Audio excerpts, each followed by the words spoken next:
Olá! Hoje falarei sobre uma questão presente no século XXI, em especial a partir de março de 2020. Que questão seria essa?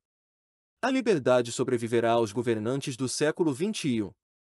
Acessei, em meados de julho de 2021, a internet, e vi nas redes sociais notícias de que alguns governantes, na Europa, avisaram que implementaram condições especiais para a circulação de pessoas em seus territórios.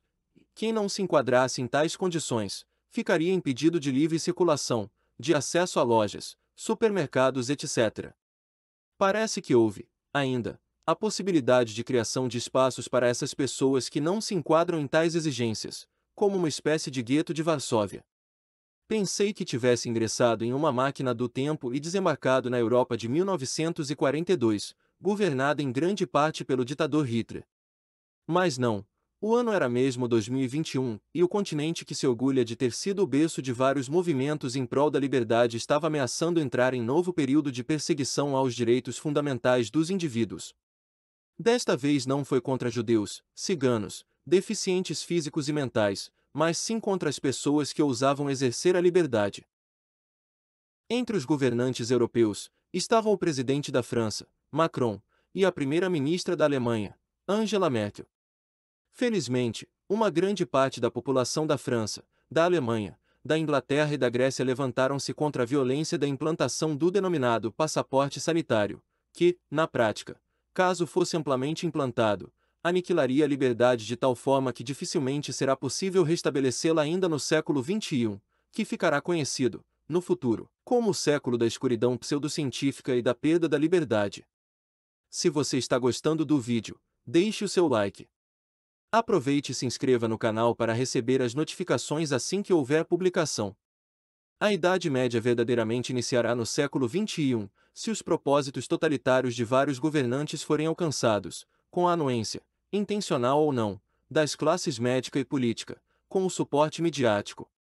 Um exemplo evidente de que as escolas realmente não prepararam as pessoas para a vida é o fato de você encontrar várias pessoas, algumas com curso superior completo, repetirem, como papagaios, que a única saída é através da ciência, e que quem questiona a ciência é um negacionista.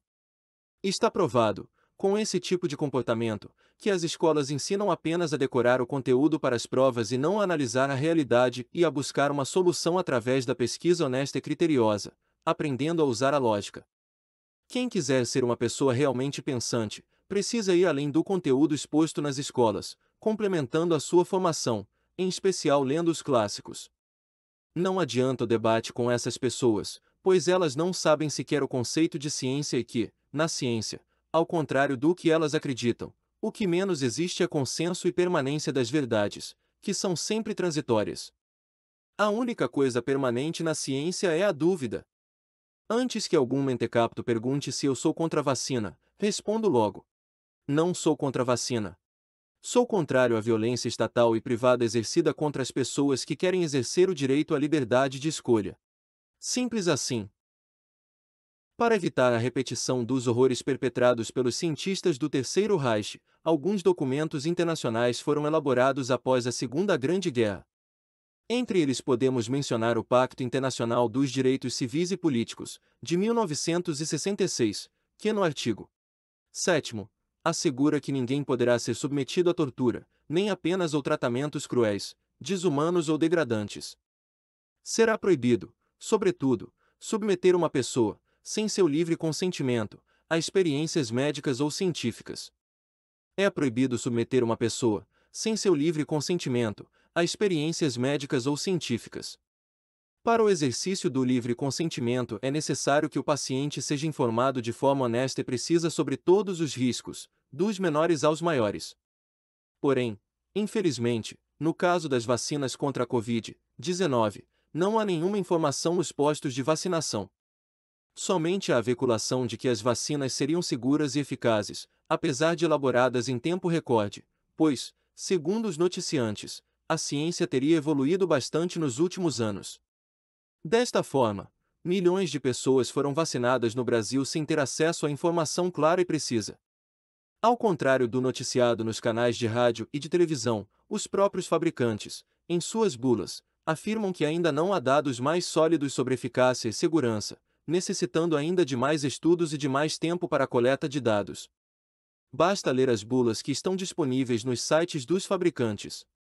Para o livre consentimento, além da informação correta, clara e precisa sobre os riscos e benefícios da vacinação no estágio atual das pesquisas, as pessoas não podem ser submetidas a qualquer intervenção de elementos de força, fraude, mentira, coação e/ou astúcia de ente estatal ou privado. Dessa forma, não basta afirmar que a vacinação é facultativa, precisa garantir o livre consentimento informado das pessoas e o direito de vacinar-se ou não. Condutas como a adoção de passaporte sanitário, de exigir a vacinação de determinadas categorias profissionais sob pena de demissão, entre outras violências, são contrárias à liberdade das pessoas, não permitindo que essas exerçam o direito ao livre consentimento informado sem sofrer qualquer penalidade por parte do Estado ou de particulares. O Tribunal de Nuremberg, instalado após a Segunda Guerra Mundial para o julgamento dos crimes cometidos nos anos de 1939 a 1945, condenou 20 médicos por crimes de guerra por terem submetido prisioneiros a experimentos científicos. Desse julgamento resultou um documento com recomendações sobre aspectos éticos envolvidos na pesquisa científica em seres humanos. Vale a pena a leitura desse documento. A Declaração de Helsinki, firmada em junho de 1964 e com alterações posteriores, afirma, no item 17, que os pesquisadores devem interromper qualquer pesquisa se a relação risco-benefício tornar-se desfavorável ou se não houver provas conclusivas de resultado positivos e benéficos. No item 20 afirma que os sujeitos devem ser voluntários e participantes informados do projeto de pesquisa. O item 22 fala sobre o direito à informação sobre o estudo para que a pessoa possa decidir de forma consciente se participa ou não da pesquisa científica na qualidade de cobaia. Isto é, com o consentimento informado. A Declaração Universal do Genoma Humano e dos Direitos Humanos, no artigo 5, alíneas A, afirma que as pessoas têm direito à informação necessária para o exercício do direito de livre consentimento informado.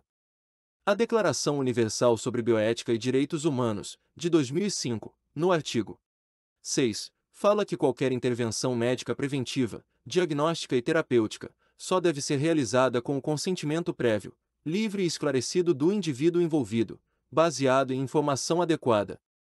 O art. 8 abarca o respeito pela vulnerabilidade humana e pela integridade individual, devendo os indivíduos e grupos vulneráveis ser protegidos e a integridade individual de cada um deve ser respeitada.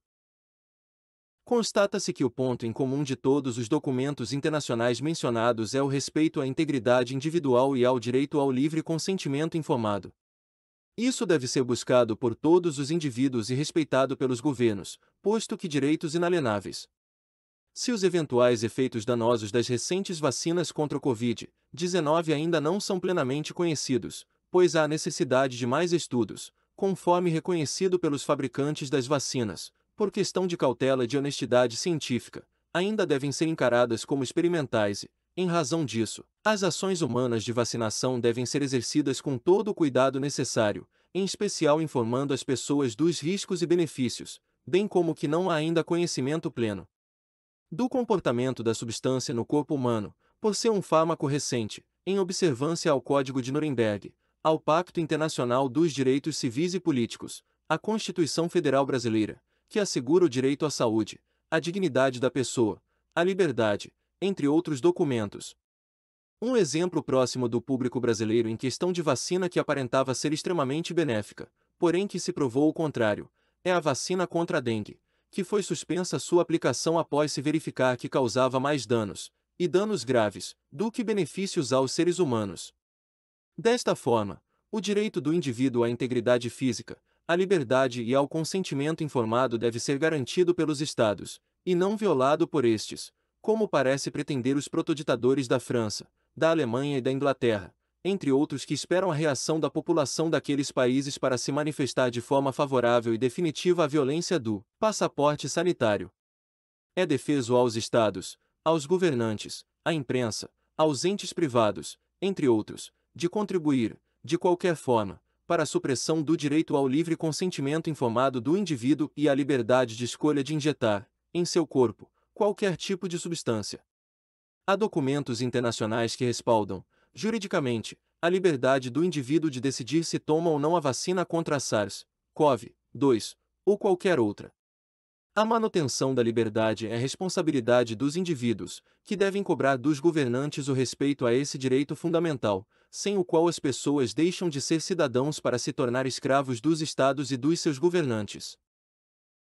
Esse vídeo é uma adaptação do artigo publicado no blog Guedes de Braga. Aproveitem e visitem o blog. Lá tem excelentes artigos. E o melhor, fora da caixa. Espero que você tenha gostado. Obrigado pela sua atenção e até o próximo vídeo.